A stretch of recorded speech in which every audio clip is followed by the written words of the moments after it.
প্রিয় শিক্ষার্থীরা, আসসালামু আলাইকুম। আমার অনলাইন ক্লাসে তোমাদের স্বাগতম জানাচ্ছি। আমি মোহাম্মদ সোহেল রানা। আজ আমরা টিআরএনএ সম্পর্কে জানার চেষ্টা করব ইনশাআল্লাহ। আশা করি তোমরা শেষ পর্যন্ত আমার সাথে ক্লাসে থাকবে। জীববিজ্ঞান প্রথম পত্রের প্রথম অধ্যায়ে ট্রান্সলেশন ও ট্রান্সক্রিপশন দুটো গুরুত্বপূর্ণ বিষয়। এই দুটি বিষয় ভালোভাবে জানতে হলে আমাদের টিআরএনএ এবং রাইবোজোম সম্পর্কে ভালো ধারণা থাকতে হবে। আজকের আলোচনায় শুধু টিআরএনএ সম্পর্কে জানার চেষ্টা করব। পরবর্তীতে কোনো একটি ক্লাসে আরএনএ সম্পর্কে, রাইবোজোম সম্পর্কে জানার ইচ্ছা আছে, বা আল্লাহ যদি সুযোগ দেয় আমরা রাইবোজোম সম্পর্কে জানার চেষ্টা করব ইনশাআল্লাহ।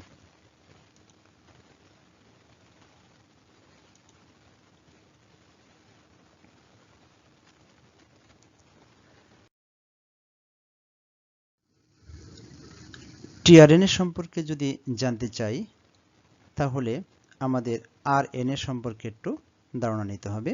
আরএনএ কি? অর্থাৎ যে নিউক্লিক অ্যাসিডের পলিনিউক্লিওটাইড মনোমার এককগুলোতে গাঠনিক উপাদান হিসেবে রাইবোজ সুগার এবং নাইট্রোজেন বেস হিসাবে ইউরাসিল থাকে, তাদেরকে বলবো আমরা রাইবোনিউক্লিক অ্যাসিড বা আরএনএ। এটা একটা আরএনএ।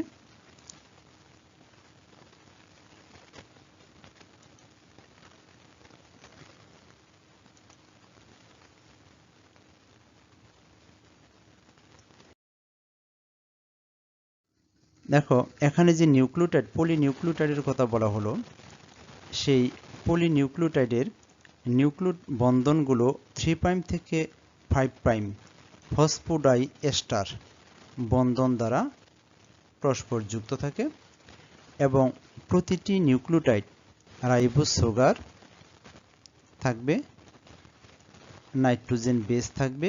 নাইট্রোজেন বেস হচ্ছে এডিনিন, গুয়ানিন, সাইটোসিন এবং বিশেষ করে ইউরাসিল। কারণ আমরা জানি ডিএনএতে থাইমিন থাকে আর আরএনএতে থাইমিনের পরিবর্তে ইউরাসিল থাকে আর ফসফেট দিয়ে গঠিত। তাহলে এই যে আরএনএর 3' থেকে 5' যে সুতা, এই সুতার মধ্যে থাকবে রাইবোজ সুগার, নাইট্রোজেন যুক্ত বেস, বিশেষ করে নাইট্রোজেন বেসের ইউরাসিল এবং থাকবে ফসফেট।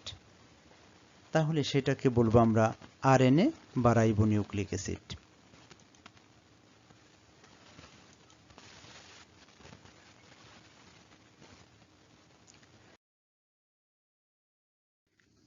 দেখো, কাজ ও ভৌত গুণাবলীর উপর ভিত্তি করে 5 রকমের, কোষের ভিতরে 5 রকমের আরএনএ পাওয়া যায়। যেমন বার্তাবহ আরএনএ, বা এটাকে বলি আমরা মেসেঞ্জার আরএনএ। এটাকে বলছি আমরা মেসেঞ্জার আরএনএ বা বার্তাবহ আরএনএ। 2 নাম্বার ট্রান্সফার আরএনএ বা টিআরএনএ। 3 নাম্বার রাইবোজোমাল আরএনএ বা আরআরএনএ। জেনেটিক আরএনএ বা জিআরএনএ। মাইনর আরএনএ বা এটাকে মাইনর আরএনএ, ইংরেজিতে মাইনর আরএনএ বলা হয়। আমরা একটু জানার চেষ্টা করি। বার্তাবহ আরএনএ অর্থাৎ এমআরএনএ হচ্ছে ওই আরএনএ যে আরএনএ ডিএনএ থেকে একটা বংশগতীয় সংকেত বহন করে রাইবোজোমের কাছে পৌঁছে দেবে। আর টিআরএনএ হচ্ছে প্রোটিন সংশ্লেষণের জন্য এক ধরনের genetic code amino acid, genetic code যা নাকি অ্যামাইনো অ্যাসিড, জেনেটিক কোড বহনকারী অ্যামাইনো অ্যাসিডকে এমআরএনএর কাছে পৌঁছে দেয়। সেটাকে বলবো আমরা টিআরএনএ বা ট্রান্সফার আরএনএ। আর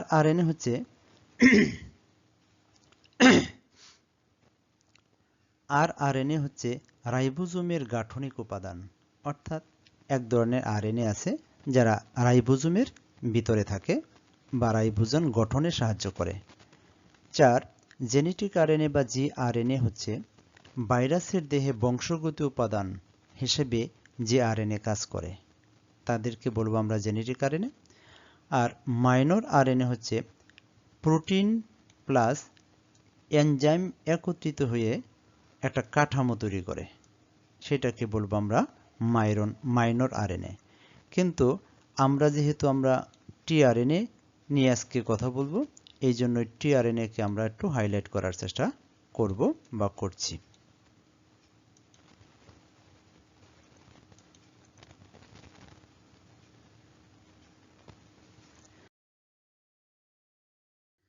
তিনটা আরএনএ আমরা দেখলাম, 5 প্রকার আরএনএর মধ্যে মেসেঞ্জার আরএনএ বা এমআরএনএ, টিআরএনএ বা ট্রান্সফার আরএনএ, আরআরএনএ বা রাইবোজোমাল আরএনএ। এই তিনটা আরএনএ আমাদের জন্য অত্যন্ত ইম্পর্টেন্ট।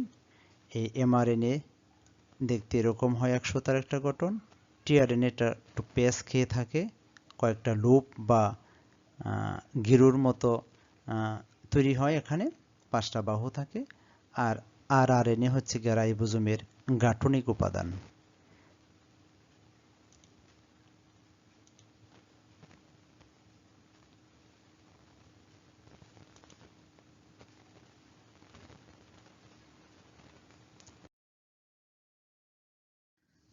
দেখো, আমরা টিআরএনএর বিস্তারিত তথ্য একটু জানার চেষ্টা করি। প্রোটিন সংশ্লেষণের জন্য যেসব আরএনএ কোষের নিউক্লিয়াসে থাকবে বা সাইটোপ্লাজমে থাকবে, তাহলে এরা প্রোটিন সংশ্লেষণ করবে। যে আরএনএটা, এরা নিউক্লিয়াসেও থাকতে পারে, আবার সাইটোপ্লাজমে থাকতে পারে। সাইটোপ্লাজম থেকে অ্যামিনো অ্যাসিডকে ধরে প্রোটিন সংশ্লেষণ স্থান রাইবোজোমে বহন করে নিয়ে যায়। তাহলে এরা নিউক্লিয়াসে এবং সাইটোপ্লাজমে থাকবে, এবং নিউক্লিয়াস এবং সাইটোপ্লাজমে অনেকগুলো অ্যামিনো অ্যাসিড থাকে। আমরা জানি 20 রকমের অ্যামিনো অ্যাসিড আছে। এদেরকে ধরে প্রোটিন সংশ্লেষণ স্থান রাইবোজোমে বহন করে নিয়ে যায়। অর্থাৎ আমরা জানি প্রোটিন তৈরি হয় রাইবোজোমের কাছে, সেখানে নিয়ে যায়, তাকে বলবো আমরা টিআরএনএ। অর্থাৎ অ্যামিনো অ্যাসিডকে ট্রান্সফার করে, এই জন্য এটাকে বলবো আমরা ট্রান্সফার আরএনএ বা টিআরএনএ। এটি একটি ছোট আরএনএ। আমরা যে 5 প্রকার আরএনএ দেখলাম, এটা খুব ছোট একটা আরএনএ। এতে 75 থেকে 90টি নিউক্লিওটাইড থাকে, অণু থাকে। কোষের 15% আরএনএই হলো টিআরএনএ। আমাদের যে কোষের মধ্যে যে আরএনএ গুলো আছে, টোটাল আরএনএ এর 15% হচ্ছে টিআরএনএ। দেখো, আর হরলি 1965 সালে ও তার সহকর্মীরা গঠনের যে আরএনএ গঠনের আরএনএ গঠনের লবঙ্গপত্র বা কোবার লিপ মডেল প্রণয়ন করেন। অর্থাৎ এই যে আরএনএর গঠন কেমন হবে, কিংবা আরএনএ দেখতে কেমন হবে, আরএনএর বেসগুলা কেমন হবে ইত্যাদি নিয়ে তারা গঠন প্রণয়ন করেন, যার জন্য 1968 সালে তাদেরকে নোবেল পুরস্কার প্রদান করা হয়। সুতরাং এটা অত্যন্ত গুরুত্বপূর্ণ একটি বিষয়।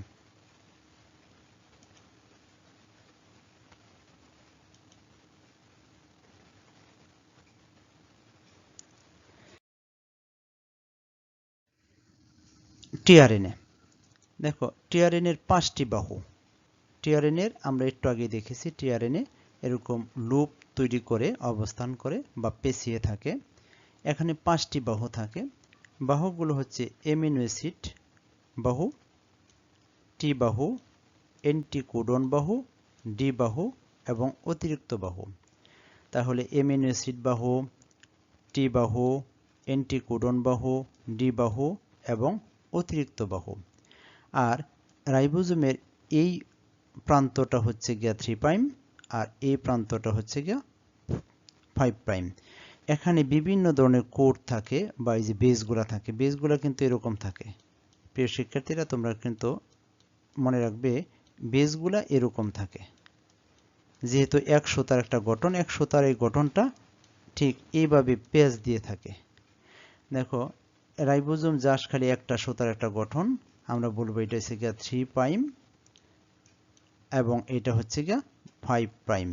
তবে এইভাবে থাকে না, থাকে এরকম করে যখন প্যাচ দেয় তার দেহের মধ্যে 5টি অংশের তৈরি হয়। এইটাকে বলবো আমরা 5টা বাহু তৈরি হয়। তবে মনে রাখতে হবে এই 3' এবং 5'-এর ঠিক মাঝামাঝি অংশে একটা লুপ থাকে, সেই লুপটা হচ্ছে এটাকে বলা হয় অ্যান্টিকোডন লুপ। এই অংশটা হচ্ছে ঠিক মাঝামাঝি 5' এবং 3'-এর মাঝামাঝি। যা হোক, প্রত্যেকটা বাহু আমরা দেখার চেষ্টা করব।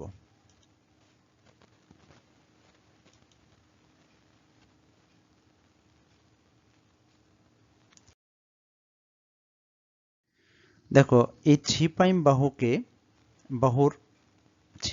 বাহুর প্রান্তে এখানে তিনটা অংশ আছে, তিনটি বর্ধিত অংশ। এই বর্ধিত অংশ হচ্ছে গিয়া অ্যামিনো অ্যাসিডকে কোট করে, অর্থাৎ এই অ্যামিনো অ্যাসিডকে গ্রহণ করে। যেহেতু এই 3' মাথার প্রান্তের এই মাথাটা অ্যামিনো অ্যাসিডকে গ্রহণ করে ধরে নেয় বা ধারণ করে, এটাকে বলা হয় অ্যামিনো অ্যাসিডবাহী বাহু।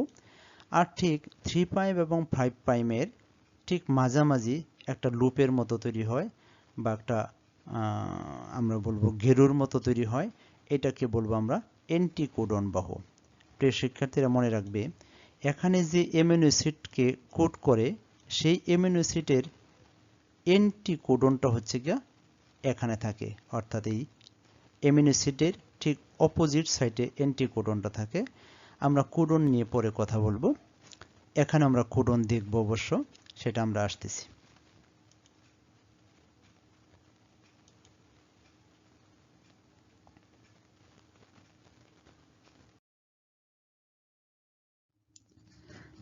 দেখো, এই অ্যামিনো অ্যাসিড বাহুর মধ্যে অ্যামিনো অ্যাসিড বাহুটা কোষের সাইটোপ্লাজম অথবা নিউক্লিয়াস থেকে খালি অ্যামিনো অ্যাসিডকে ধরে নেয়, একটা একটা করে অ্যামিনো অ্যাসিডকে সে গ্রহণ করে। যেমন একটা AUG, এটা কি বলবো মিথিওনিন, সংক্ষেপে বলি মেথি। CCG প্রোলিন, আমরা বলি প্রো। UAU আমরা টাইরোসিন বলি বা টাই বলি আমরা। GCU অ্যালানিন, এটাকে আমরা অ্যালা বলি। এই অ্যামিনো অ্যাসিডগুলা সবগুলা আসবে এই 3' প্রান্তের এই মাথায়, অর্থাৎ অ্যামিনো অ্যাসিড বাহুতে সবগুলো এসে সংযুক্ত হবে। আর এদের ঠিক এন্টি অবস্থানে থাকবে অ্যান্টিকোডন বাহু। তাহলে অ্যান্টিকোডন বাহুটা প্রত্যেকটা অ্যামিনো অ্যাসিডের, অর্থাৎ মেথিওনিনের এন্টি হিসেবে, যখন অ্যামিনো অ্যাসিড বাহুটা মেথিওনিনকে ধারণ করবে, তখন এই অ্যান্টিকোডন অবস্থায় মেথিওনিনের উল্টা কোডটা আসবে। আমরা পরের অ্যানিমেশনে তা দেখছি।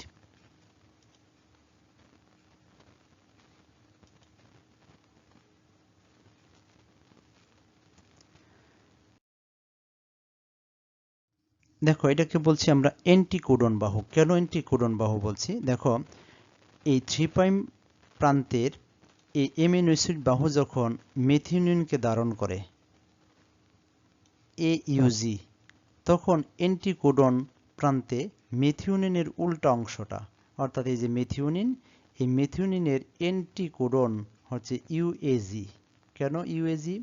দেখো, এডিনিনের অ্যান্টি হচ্ছে গিয়া ইউরাসিল, ইউরাসিলের অ্যান্টি হচ্ছে এডিনিন, এবং গুয়ানিনের অ্যান্টি হচ্ছে সাইটোসিন।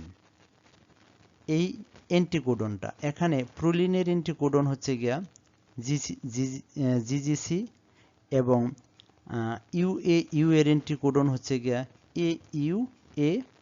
এমনিভাবে GCU এর অ্যান্টিকোডন হবে CGA।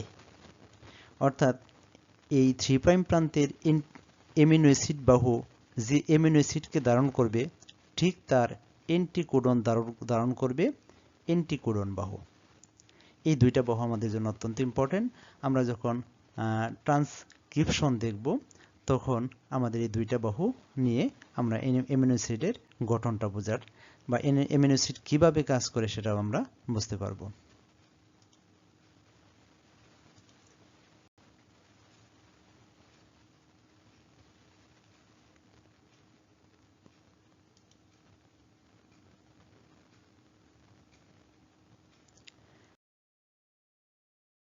দেখো আর তিনটি বাহু, একটা হচ্ছে গিয়ে আমরা তো অ্যামিনো অ্যাসিড বাহুটা আগেই দেখলাম, অ্যান্টিকোডন বাহুটা আমরা আগেই দেখলাম। এখন হচ্ছে এই 3' প্রান্তের কাছাকাছি একটা বাহু থাকে, সেটাকে বলবো আমরা টি বাহু, এবং টি বাহুর অপোজিট আর একটা বাহু থাকবে, এটাকে বলবো আমরা কি, ডি বাহু। এই টি বাহুতে একটা লুপ থাকে এবং ডি বাহুতেও একটা লুপ থাকে। তাহলে আমরা পাইলাম অ্যামিনো অ্যাসিড বাহু 1, আমরা অ্যান্টিকোডন বাহু 2 পাইলাম, আমরা টি বাহু 3, এবং আমরা পাইলাম ডি বাহু 4। তাহলে আরেকটা বাহু আমাদের আছে, এই যে ছোট্ট একটা বাহু আছে, এই বাহুটাকেও আমরা একটু দেখে নেই।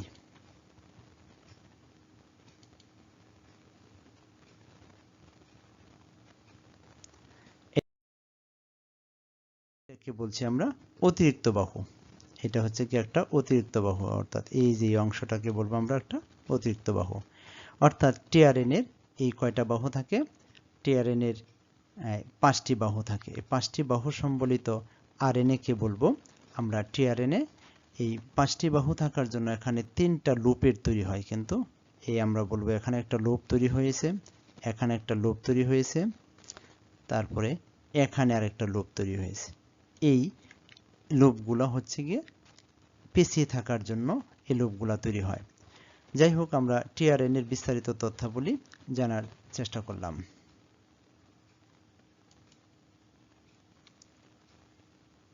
প্রিয় শিক্ষার্থীরা, দেখো টিআরএন এর কাজ সম্পর্কে আমরা একটু জানার চেষ্টা করব। টিআরএন কি কাজ করে? দেখো, টিআরএন এর কাজ হচ্ছে গিয়া প্রোটিন সংশ্লেষণের সময় জেনেটিক কোড অনুযায়ী অ্যামিনো অ্যাসিডকে এমআরএনএ অণুতে স্থানান্তর করা টিআরএন এর প্রধান কাজ। টিআরএন এর একটাই কাজ, অর্থাৎ জীবদেহের প্রত্যেকটা জীবদেহে প্রোটিন তৈরি হবে। এই প্রোটিন সংশ্লেষণের সময় ডিএনএ থেকে একটা কোড এমআরএনএ নিয়ে আসে, রাইবোজোমের কাছে দেয়। রাইবোজোম এই টিআরএন এর সহযোগিতায় একটা করে অ্যামিনো অ্যাসিডকে ধরে কি করবে, এমআরএনএ অণুতে স্থানান্তর করে।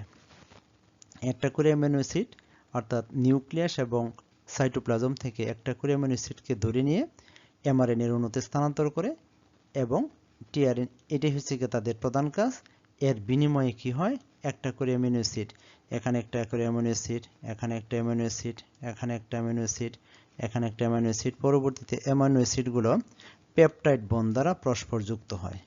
পেপটাইড বন্ড দ্বারা যখন যুক্ত হয়, তখন এটা হয়ে যায় একটা প্রোটিন। এভাবে প্রোটিন তৈরি করতে, অর্থাৎ আমরা এক কথায় বলবো প্রোটিন সংশ্লেষণের সময় এই টিআরএন এটা খুব গুরুত্বপূর্ণ ভূমিকা পালন করে। কিভাবে?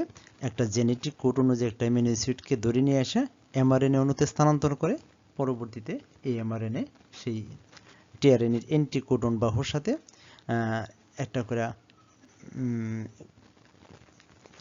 অ্যামিনো অ্যাসিড নিয়ে আসে, আর একটা করে অ্যামিনো অ্যাসিড নিয়ে যখন বহির্গমন টিআরএনএ চলে যায়, তখন একটা করে অ্যামিনো অ্যাসিড ছেড়ে দেয়। ছেড়ে দিলে পরবর্তীতে মুক্ত প্রত্যেকটা অ্যামিনো অ্যাসিড পেপটাইড বন্ড দ্বারা যুক্ত হয়ে একটা প্রোটিন তৈরি করে। অর্থাৎ আমরা দেখলাম টিআরএন এর খুব গুরুত্বপূর্ণ ভূমিকা আছে। আমরা এই জন্যই টিআরএনএটাকে একটু জানার চেষ্টা করলাম। আজকের ক্লাসের একদম শেষ প্রান্তে আমি আশা করি আজকের ক্লাসের মাধ্যমে তোমরা টিআরএনএ সম্পর্কে ভালো একটা ধারণা পেয়েছো। যদি ক্লাসটি তোমাদের কাছে ভালো লাগে, তাহলে আমার চ্যানেলটি সাবস্ক্রাইব করার অনুরোধ রইল। যদি তোমাদের ভালো কোনো কমেন্টস থাকে, লিখতে পারো, আমি সাধ্যমতো চেষ্টা করব সেই কমেন্টসের উত্তর দেওয়ার জন্য। যাই হোক, যে যেখানেই থাকো ভালো থাকো। আজকের ক্লাস এখানেই শেষ করছি। আল্লাহ হাফেজ, আসসালামু আলাইকুম।